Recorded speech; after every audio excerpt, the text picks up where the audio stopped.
pemirsa Nuzulul Quran ya. Insyaallah Pak Ustadznya sudah hadir ya. Pertama-tama kita panjatkan puji serta syukur kita kehadirat Allah Subhanahu wa taala. Alhamdulillah pada sore hari ini di hari Sabtu tanggal 23 April 2022, hari ini menginjak ke 21 Ramadan gitu ya. Allah masih memberikan kepada kita nikmat serta karunia-Nya. Alhamdulillah kita masih diberi kesehatan, diberi nikmat usia, nikmat kebahagiaan, nikmat kesehatan dan kedamaian. Dan yang terutama adalah nikmat iman dan Islam. Salawat serta salam semoga tetap Allah curah limpahkan pada junjungan kita Habibana wa Nabiyana Muhammad Sallallahu Alaihi Wasallam, kepada para keluarganya, para sahabatnya, para pengikutnya, juga kepada kita semua hingga akhir zaman. Amin ya Allah ya Rabbal Alamin. Anak-anakku sekalian, apa kabar hari ini? Alhamdulillah luar biasa. Allahu Akbar. Bismillahirrahmanirrahim. Ya. Oke, sebelum kita menginjak acara selanjutnya, Bapak akan bacakan dulu susunan acara yang akan kita lalui pada sore hari ini.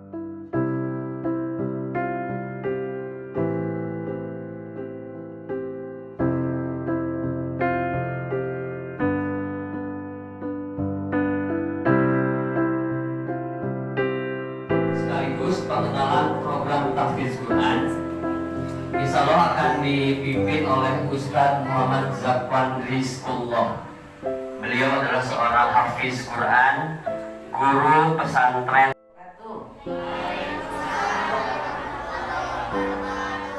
Selamat sore. Terus semua ini lalu. Apa kabar hari ini? Alhamdulillah. Luar biasa. Allahu Akbar.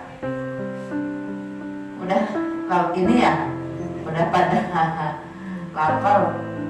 Sebentar lagi ya, kita sudah memasuki hari ke 21. Tinggal berapa hari lagi? 8 atau 9 hari, 8 hari atau 9 hari ya. Insya Allah kita bisa melewatinya dengan baik. Sudah ada yang tamat 10 apa surat Anas? Yogi apa Yogi surat Anas? Itu wow jubilobin nas apa? Iya surat wajah harus dibaca terus bunyi. Nah anak-anak, ini Pak Ustadz Dakwan ya. Nanti kita akan mendengarkan bagaimana yang sudah hadir pada sore ini, juga kepada Bapak Ustadz yang sudah hadir di tengah-tengah kita. Terima kasih. Wabillahi taufiq wal hidayah. Wassalamualaikum warahmatullahi wabarakatuh. Alhamdulillah, terima kasih kepada Ibu Mujahili yang sudah memberikan sambutan ya, selaku Ketua Pengurus Yayasan Rumah Haji Kitabul Dinas. Alhamdulillah Pak Ustadz Muhammad Zakwan Rizqullah sudah hadir di tengah kita. Insya Allah nanti kita akan tadarus gitu ya, tadarus bersama. Juga nanti ada dan pengenalan program Tahfiz Quran ya. Perlu tadi saya sampaikan juga bahwa Ustadz Muhammad Zakwan Rizqullah ini adalah hafiz Quran. Beliau juga guru dari pesantren Baitul Hidayah Bandung, juga staf pengajar tahsin Quran di komunitas Basama. Jadi komunitas Basama ini bekerja sama dengan Rumah Haji Kitabul Dimas. Salah satunya adalah menyelenggarakan kegiatan ini dan juga nanti program tahfiz Quran. Kemudian insya Allah tadi disampaikan bahwa di bulan Syawal setelah Lebaran itu akan mulai diinformasikan program tahfiz Quran ini. Ya, insya Allah nanti yang jadi ustadz pengajarnya adalah Pak Ustadz Muhammad Zakwan Rizqullah. Tidak lama lagi mungkin langsung saja untuk mengakhirkan waktu kepada Pak Ustadz Muhammad Zakwan Rizkullah, dipersilakan. Bismillahirrahmanirrahim. Assalamualaikum warahmatullahi wabarakatuh. Waalaikumsalam warahmatullahi wabarakatuh. Wah, kurang semangat ini. Sudah pada lapar. Ya. Assalamualaikum warahmatullahi wabarakatuh. Waalaikumsalam warahmatullahi wabarakatuh. Alhamdulillah. Sudah kenyang. Alhamdulillahilladzi anzala ala 'abdihil kitaba wa lam yaj'al lahu 'iwaja. Walhamdulillahilladzi 'allama al-insana ma lam ya'lam. Wassalatu wassalamu ala asyrafil anbiya'i wal mursalin wa ala alihi wa ashabihi wa man tabi'ahu bi ihsanin ila yaumiddin, amma ba'd. Baik, alhamdulillah pada kesempatan sore hari ini kita dapat berkumpul, kita dapat bermuajahah, kita dapat bersama-sama menuntut ilmu. Ya. Dalam hadis Rasulullah SAW, beliau bersabda bahwasanya orang yang duduk di majelis ilmu akan dinaungi oleh rahmat Allah Subhanahu wa Ta'ala. Jadi selama kita semua duduk bermuajahah menuntut ilmu, sebelum kita keluar dari tempat tersebut, maka naungan rahmat Allah akan turun bersama kita insyaallah ta'ala. Baik, sedikit perkenalan sebagaimana yang sudah disebutkan. Ya, sebetulnya saya dibilang seorang hafid juga malu, karena tingkat saya itu masih sangat rendah daripada hufadzul Quran yang ada di dunia atau di Indonesia ataupun di kawasan kecil misalkan kota Bandung atau di daerah saya sendiri.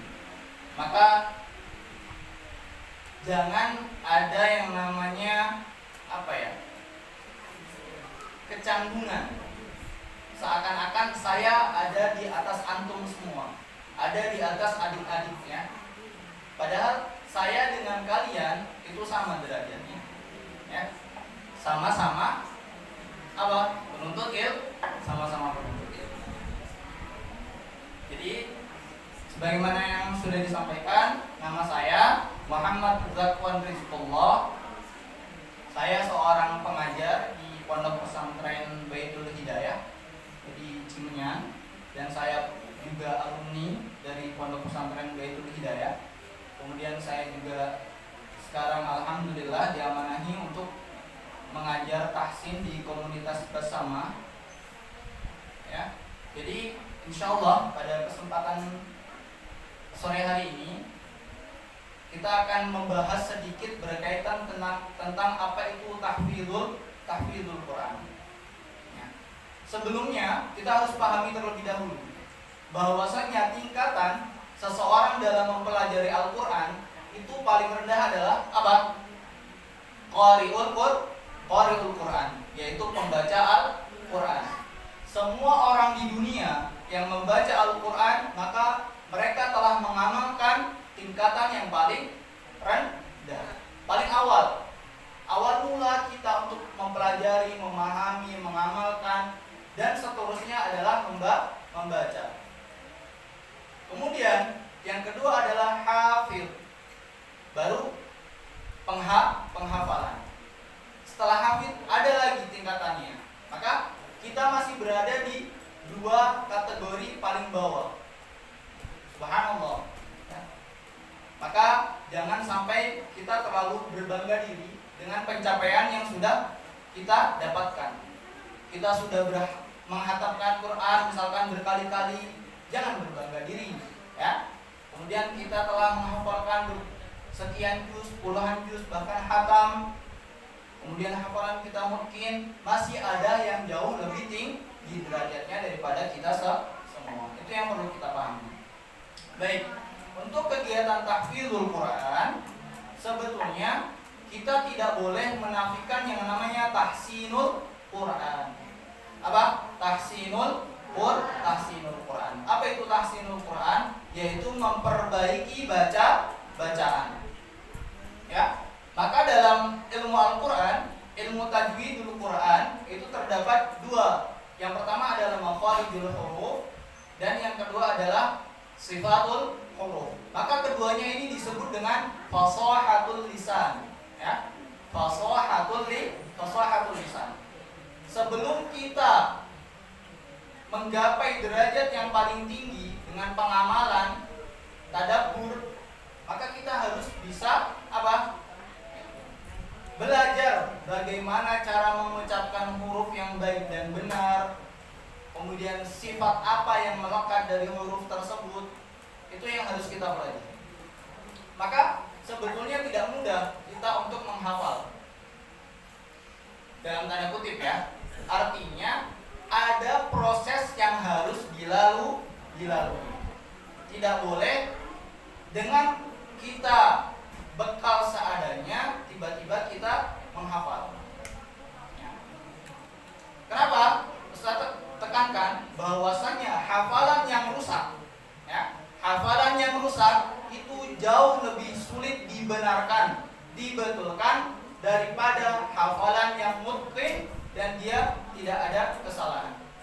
Artinya, ketika kita menghafal dengan tajwid yang salah kaprah, fasahatul lisannya kurang baik, tajwidnya tidak teratur, kemudian kita menghafal dan melekat dalam an-dhahri qalbin, di luar kepala dan di luar hati kita, ya, di dalam hati, di luar kepala, itu akan jauh lebih susah untuk kita membetulkannya. Antum murajaah, kita semua mengulang hafalan kita tetap saja akan salah seperti itu. Itu bahayanya kalau kita menghafal dengan tajwid yang salah, fasahah yang salah, itu akan memiliki efek samping yang berkepanjangan. Nah, sekarang saya tanya, siapa dari antum yang ingin menghafal Al-Quran? Ya, ingin menghafal, angkat tangan. Ingin menghafal ya, bukan menjadi seorang hafid. Ingin menghafal. Ingin menghafal Al-Quran, angkat tangan yang tinggi. Masya Allah. Baik. Antusiasme dari adik-adik sekalian itu sungguh luar biasa. Alhamdulillah. Maka kita harus bersyukur. Yang pertama adalah ada naungan atau ada tempat di mana kita bisa bersama-sama menghafal Al-Quran. Ya, oleh karena itu, selain dengan mimpi, ambisi, kita harus berikhtiar. Kemudian kita memaksimalkan doa. Ya. Kalau adik-adik ingin menghafal Al-Quran, maka harus bersungguh-sungguh dalam mempelajari ilmu Al-Quran. Baik dari segi tajwidnya, baik segi dari segi makharijul hurufnya, kemudian dari segi sifatul hurufnya.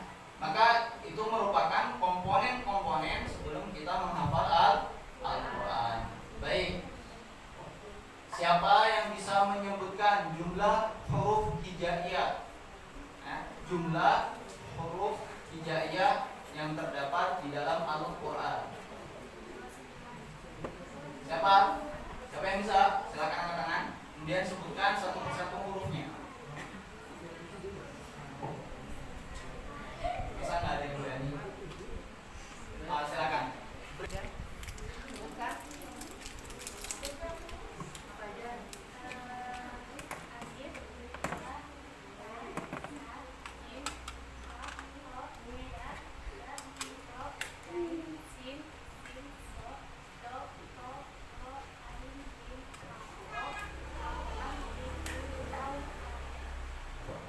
Baik, alhamdulillah. Ya, jangan lupa, ya, ini adalah ilmu yang sangat dasar sekali. Ya. Kemudian harus bisa membedakan mana alif, mana hamzah. Baik. Siapa yang bisa membedakan antara huruf zal dengan zai. Angkat tangan. Ya. Jadi sekarang ada yang namanya hadiah ya. Ada hadiah bagi siapa yang bisa menjawab pertanyaan. Tapi sebelum itu harus diluruskan dulu niatnya ya. Jangan sampai menjawab karena ada hadiahnya. Ya. Jangan menjawab karena ada hadiahnya. Kita luruskan bahwasanya menjawab untuk mengetahui kebenaran dan untuk menambah wawasan. Ya. Baik. Nah, kita sama-sama sebutkan dulu ya huruf hijaiyah dari yang pertama. Yang pertama apa? Alif. Kemudian yang kedua ba. Kemudian yang ketiga ta. Kemudian yang keempat sa. Yang kelima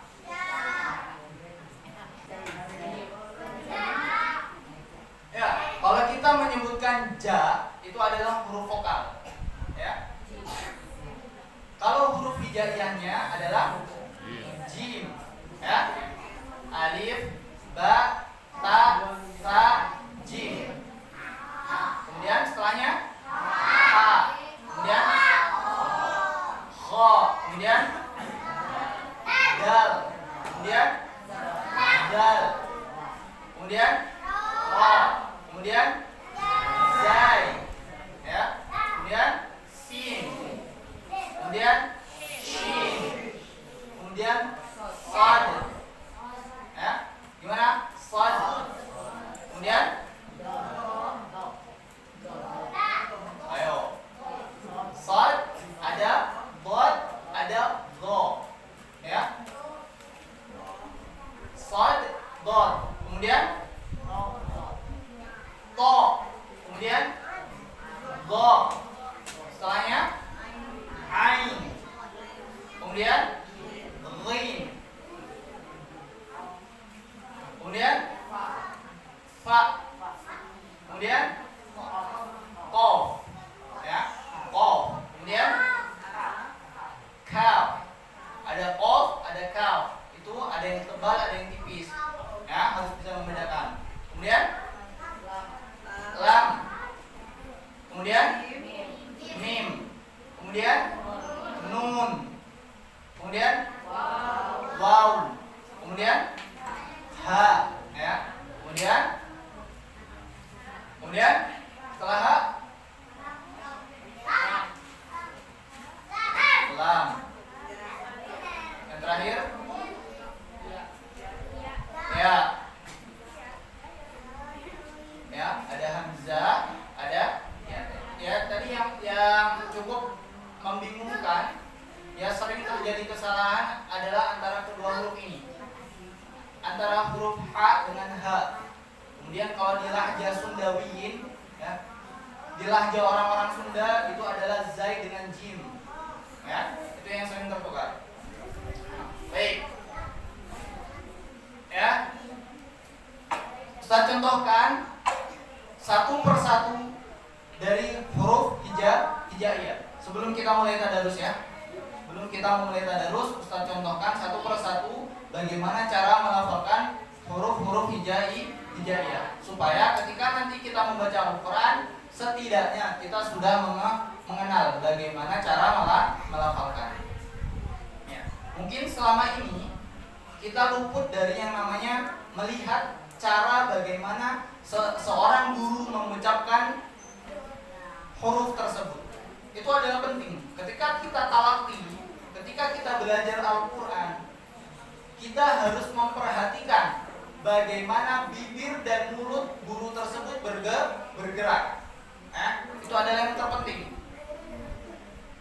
Maka tidak bisa kalau kita join Zoom meeting misalkan, kemudian kita ingin belajar Al-Qur'an tanpa on kamera, itu mustahil akan bisa, mustahil akan baik bacaannya.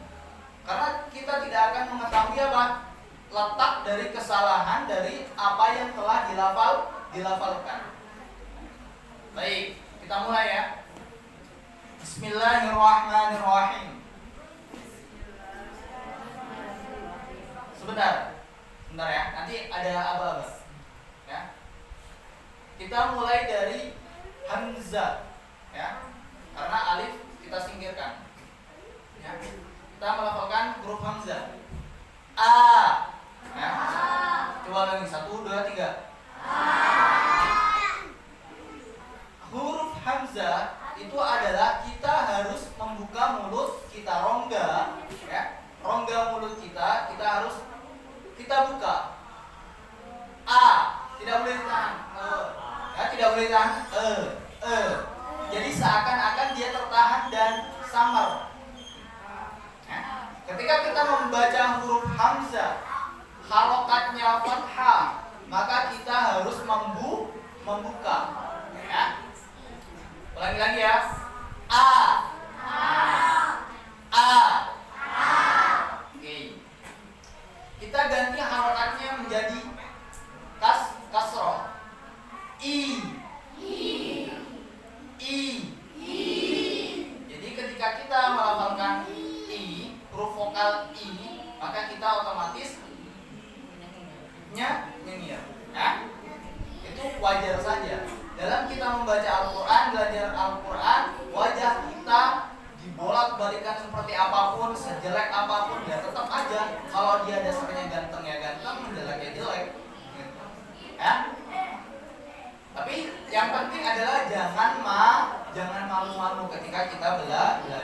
Karena kita bakal monyong, bakal nyengir, bakal membuka mulut, ya, mangap dan lain sebagainya. Itu wajar, lumrah. Jadi jangan malu jangan malu. Oke, sekarang kita ganti harokatnya ke dhamma. Bagaimana cara membacanya? Baik. Nah, kemudian yang Ustaz tekankan adalah huruful mad.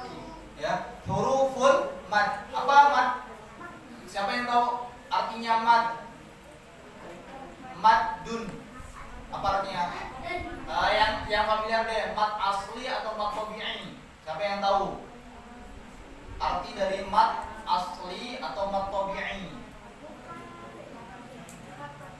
Ayo, ada hadiahnya. Siapa yang tahu artinya mad? Mad adalah bacaan yang panjang. Siapa yang tahu artinya? Oh, udah dikasih bocoran, gak ada yang angkat tangan. Fokus ya. Ya, mad adalah bacaan yang panjang. Kemudian cara membacanya intihaul nafs, ya, sampai selesainya nafas. Misalkan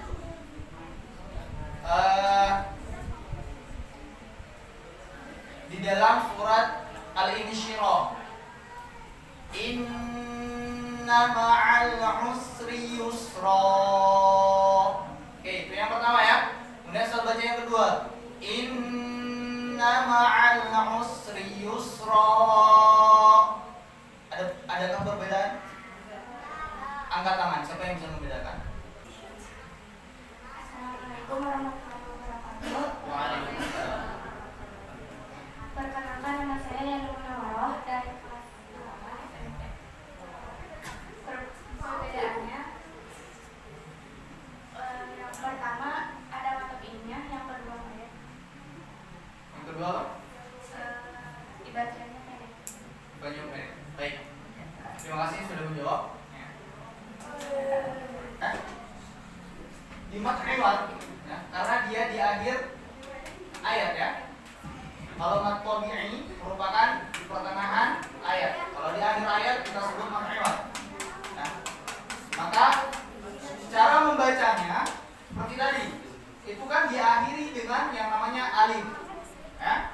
Fathatain, kemudian alif. Kita tidak boleh membaca hurufnya. Ingat, tidak boleh membaca hurufnya. Nah, yang pertama saya baca yusro. Yang kedua saya baca yusro.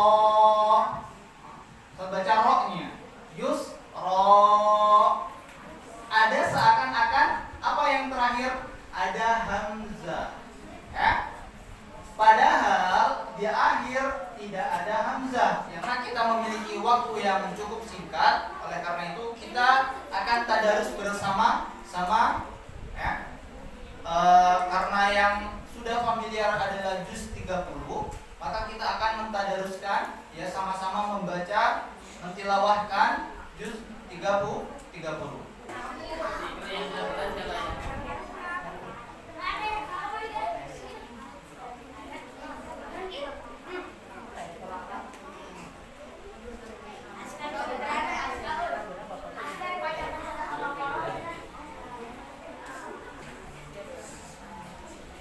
Coba untuk semuanya buka surah An-Naba ya, An-Naba dari juz 30 ya, itu awal surat dari juz 30. Baik, silakan buka halaman 582.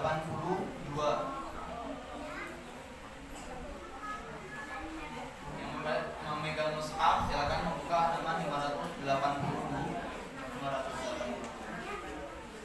Hitungan ketiga semuanya diam terlebih dahulu, oke? 1, 2, 3. Oke. Baik. Maka kita akan tadarusnya dengan metode tiru ulang. Ya, Ustaz akan membacakan terlebih dahulu, kemudian setelahnya baru adik-adik menirukan. Baik. Kita akan sama-sama memulai dari ta'awud, kemudian basmalah, baru membaca awal surah. Ya. Baik. Ya. Saya mulai dari ta'awud.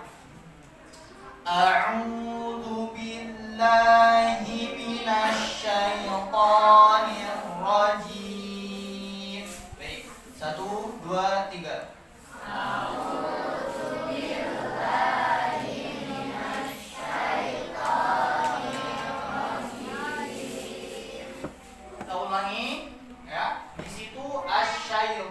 Bukan as-syaiton ya. Shin itu shin, bukan sin.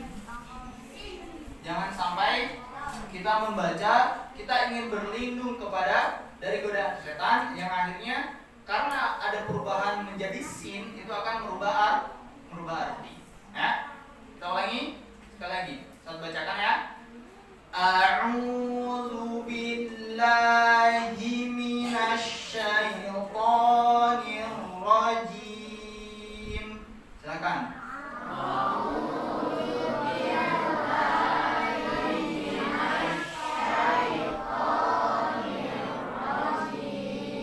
Baik, kita lanjutkan. Bismillahirrahmanirrahim.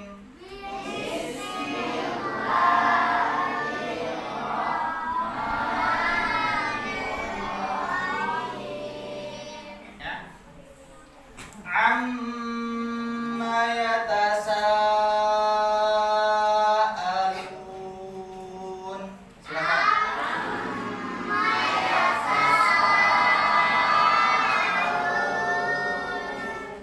Anin naba'il azim.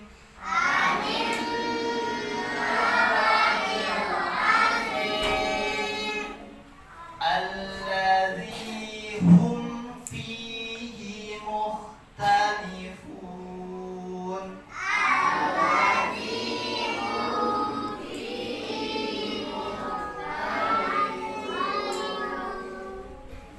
Kita ulangi ayat yang ketiga, karena ada yang membaca gunnah di antara mim sukun dengan setelahnya huruf fa. Hum fihi itu tidak boleh ada gunnah ya. Ya. Hum fihi itu tidak boleh ada gunnah. Tidak boleh membaca alladzi hum fihi mukhtalifun. Itu tidak boleh. Ya. Harus membaca alladzi hum fihi mukhtalifun.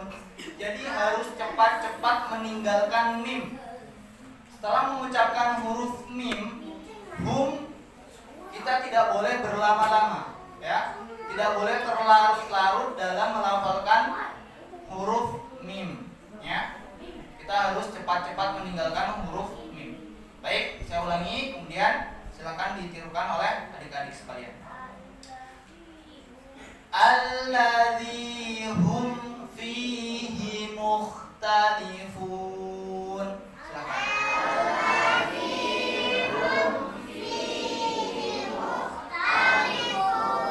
Baik, kita lanjutkan.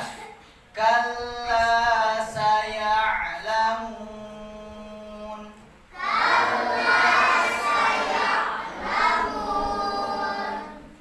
Summa kalla saya'lamun.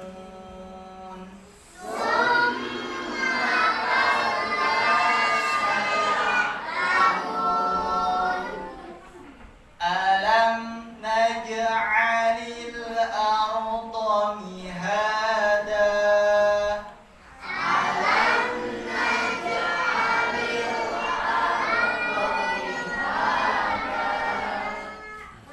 Ya, perhatikan mihada. Tidak boleh dibaca mihada. Nah. Alam naj'alil arda mihada. Tidak boleh mihada. Nah, ya. Harus lepas. Ya. Saya ulangi. Alam naj'alil arda mihada. Silakan.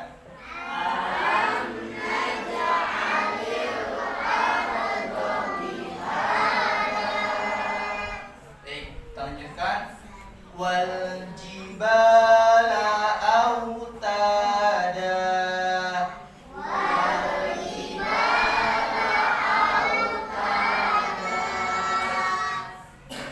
Masih ada yang membaca da. Ya. Wal jibala autada. Tidak boleh ada hamzah di akhirnya. Ya. Jadi lepas, harus lepas. Ingat, lepas. Suaranya harus dilepaskan, jangan ditahan di akhir. Baik.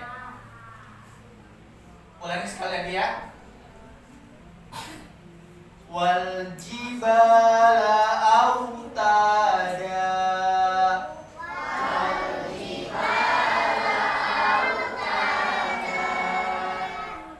Baik. Wa khalaqnakum azwaja.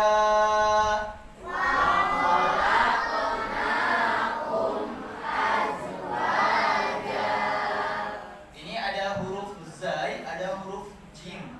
Ya, hati-hati jangan tertukar atau jangan sama. Kadang membaca ajwaja, ya. Kadang membaca al-zalzala, al-jaljalah. Ya. Maka huruf zai dengan huruf jim harus bisa dibedakan. Ya.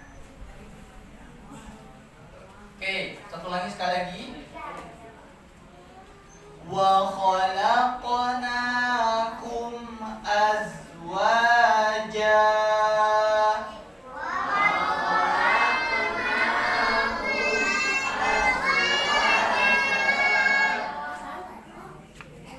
Wa ja'alna naumakum subata.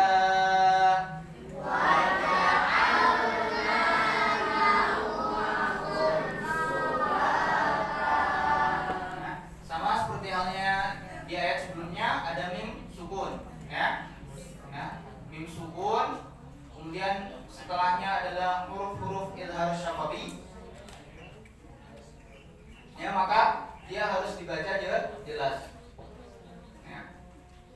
Wa ja'alna naumakum subata. Jangan sampai berlarut-larut di dalam mimnya. Naumakum subata. Ya, jangan sampai seperti itu. Oke. Kita lanjutkan.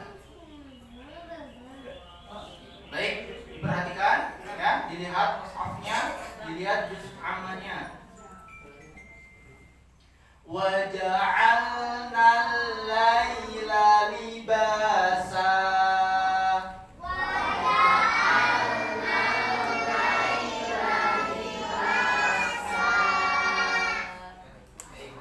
Kita lanjutkan. وَجَعَلْنَا النَّهَارَ مَعَاشًا.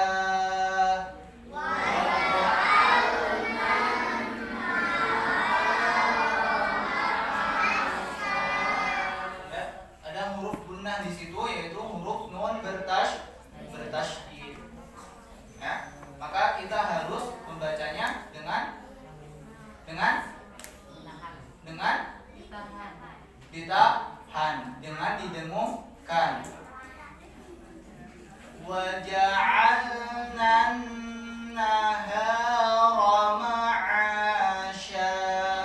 Jadi jangan tergesa-gesa ya. Ketika membaca huruf gunnah jangan tergesa-gesa. Ya. Baik, saya ulangi. وَجَعَلْنَا النَّهَارَ مَعَاشًا وَبَنَيْنَا فَوْقَكُمْ سَبْعًا شِدَادًا.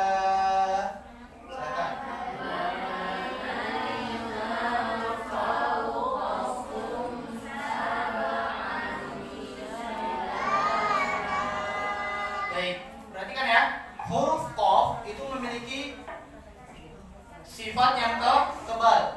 Qaf dengan kaf itu jauh perbedaannya. Maka jangan sampai tercampur, ya. Jangan sampai tercampur.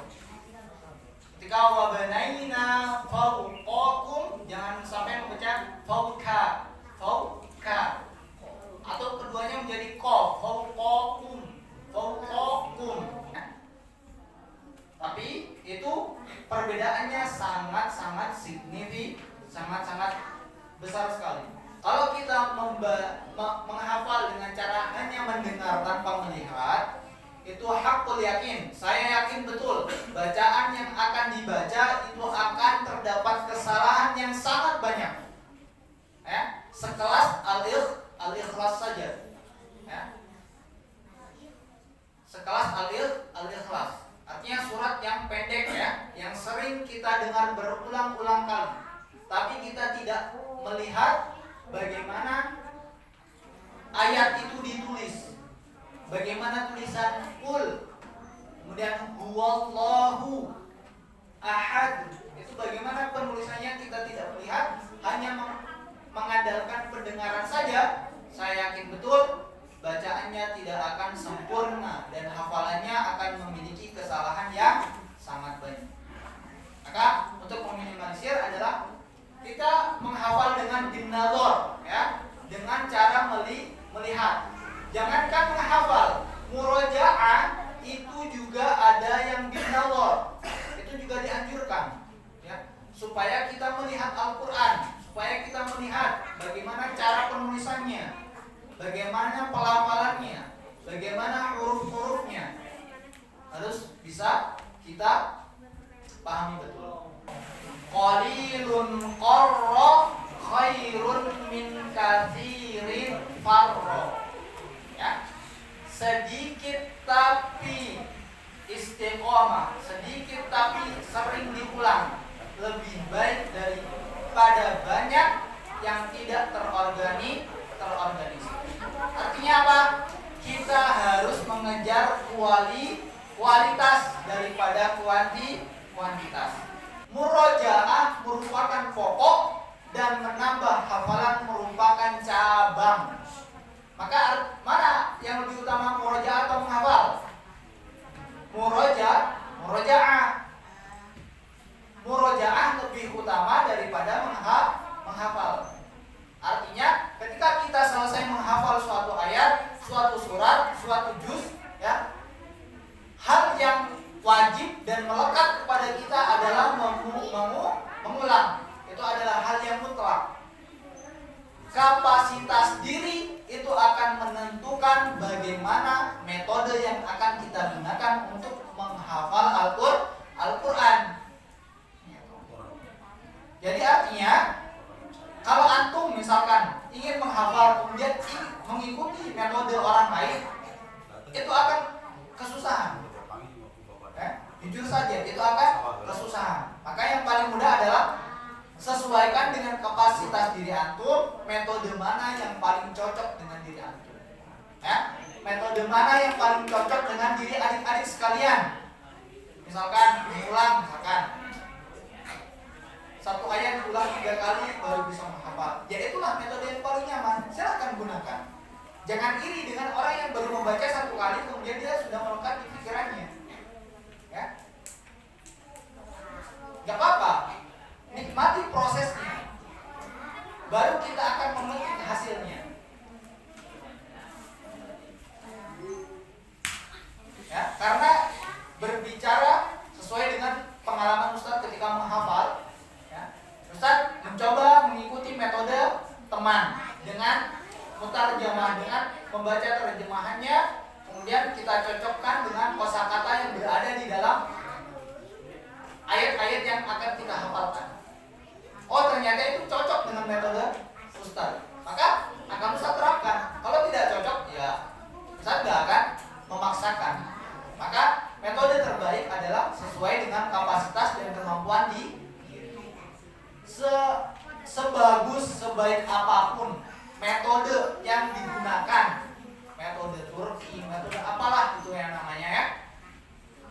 Tapi kalau memang kitanya tidak terpanggil, kita tidak nyaman dalam hafal, hakul yakin, Ustaz yakin tidak akan dapat mendapatkan hafalan yang baik. Hafalannya ya hanya sebatas setoran hafal sudah. Ya, setoran hafal sudah selesai. Hanya sebatas itu saja. Ya? Oke, siapkah adik-adik untuk menghafal Al-Qur'an dengan segala lika-liku dan proses yang sangat panjang? Harus siap, ya. Kita harus siap dan harus yakin bahwasanya kita bisa menghafal Al-Qur'an. Semoga kita juga diistiqomahkan, ya, diteguhkan hati kita untuk tetap bersama-sama teguh pendirian dalam mengamalkan Al-Qur'an. Tidak ada kenikmatan yang lebih nikmat daripada kenikmatan membaca Al-Qur'an. Menyiapkan acara ini dengan Masya Allah sekali, kemudian antusias dari adik-adik sekalian juga Masya Allah. Semoga Allah merahmati dan melindungi antum sekalian. Dan saya ucapkan terima kasih kepada adik-adik sekalian, kepada asatidz dan asatidzah yang sudah memberikan kesempatan kepada saya untuk bergabung dengan antum-antum semua. Ya. Wabillahi taufiq wal hidayah, wallahu a'lam. Wassalamualaikum warahmatullahi wabarakatuh.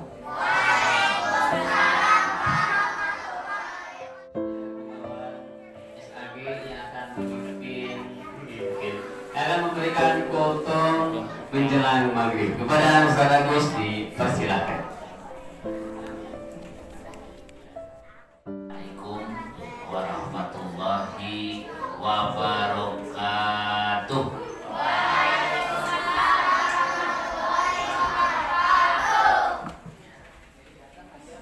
Innal hamdalillah nahmaduhu wa nasta'inuhu wa nastaghfiruh wa na'udzu billahi min shururi anfusina wa sayyiati a'malina may yahdihillahu fala mudilla lahu wa may yudlil fala hadiya lahu. Asyhadu an la ilaha illallah wahdahu la syarika lahu wa asyhadu anna Muhammadan abduhu wa rasuluhu la nabiyya ba'dah. Allahumma sholli ala sayyidina Muhammad wa ala ali sayyidina Muhammad. Qala Allah ta'ala fil Qur'anil Karim, a'udzu billahi minasy syaithanir rajim. Bismillahirrahmanirrahim. Ya ayyuhalladzina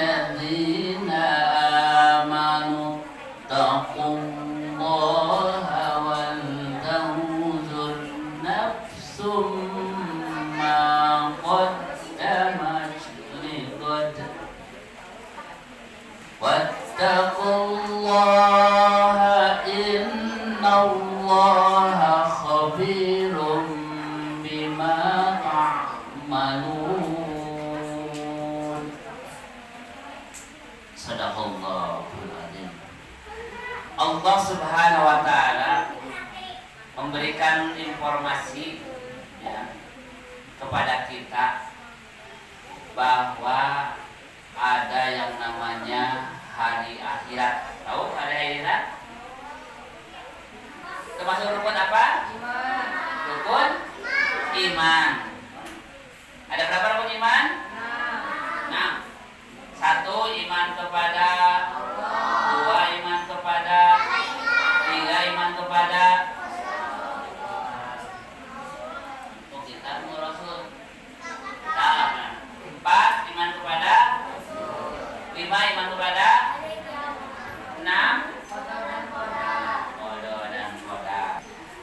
Untuk hari kiamat itu kita diharuskan untuk bersiap diri. Bersiap diri. Orang yang bersiap diri itu yang dipanggilnya adalah orang yang beriman. Siapa? Orang yang beriman. Ya ayyuhalladzina amanu taqullaha wal tanzur nafsum ma qaddamat ligad. Orang-orang yang beriman. Siapa yang berimannya? Siapa? Kita. Siapa yang tidak beriman? Bukan kita. Yang beriman siapa? Kita yang hadir di sini orang yang beriman. Orang di luar orang beriman? Ada yang beriman, ada juga yang kafir, ya.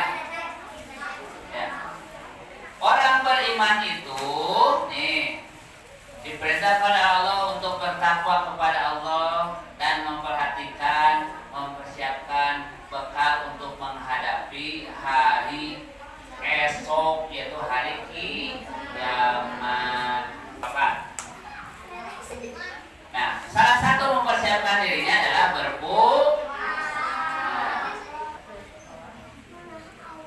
iman itu mutiara yang berharga, bagaikan emas permata.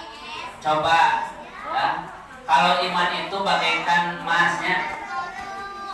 Kalau ada emas, ada rumputnya, emas dan rumput diberikan kepada kambing.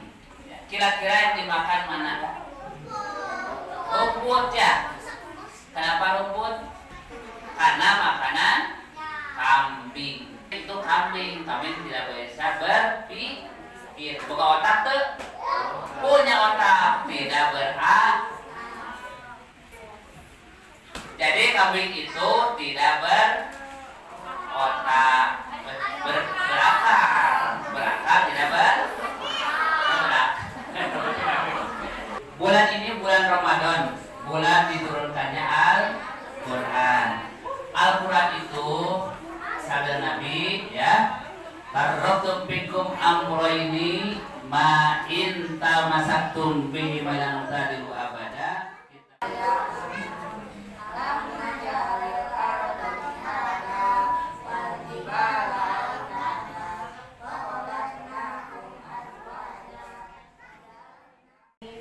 وبنينا فوقكم سبعا شدادا وجعلنا النهار معاشا وأنزلنا من المعصرات ماء ثجاجا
kegiatan Nuzulul Quran di rumah ngaji ini banyak sekali yang mendukung, di antaranya para sponsor dan lainnya. Di antaranya yang pertama adalah dari penjualan baju ya.